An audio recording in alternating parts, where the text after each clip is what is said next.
नमस्कार दोस्तों, आप सब देख रहे हैं टॉप या न्यूज चैनल। मैं आपके साथ हूं आपका भाई संजीव कुमार शुक्ला। साथियों, हंसी आ रहा साथियों, खेसारी लाल यादव जी का एक बवाल गाने का पोस्टर आया हुआ है और पोस्टर का जो टाइटल है ना, बिल्कुल बवाल तरीके से। जी हाँ साथियों, देख सकते हैं आप सभी के मोबाइल स्क्रीन पर है और एक वीडियो भी चल रहा है होली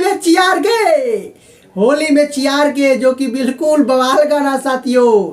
कृष्णा बेदर्दी जी गीत दिए हैं और संगीत दिए हैं आर शर्मा जी, और खेसारी लाल यादव जी ने अपनी आवाज़ में गाए हैं और साथ में नेहा राज भी गाई है। और इस गाने को आप सभी को सुनने को मिलेगा 27 तारीख को सुबह में 6:30 बजे खेसारी म्यूजिक वर्ल्ड के यूट्यूब चैनल के माध्यम से।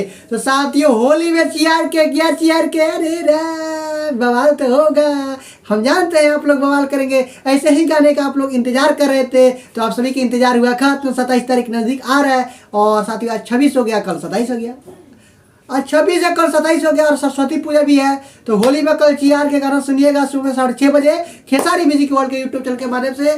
और कर देना है, ठीक है दोस्तों। चलिए इस वीडियो को यहीं पर समाप्त करते हैं। तब तक take care, bye bye, love you all.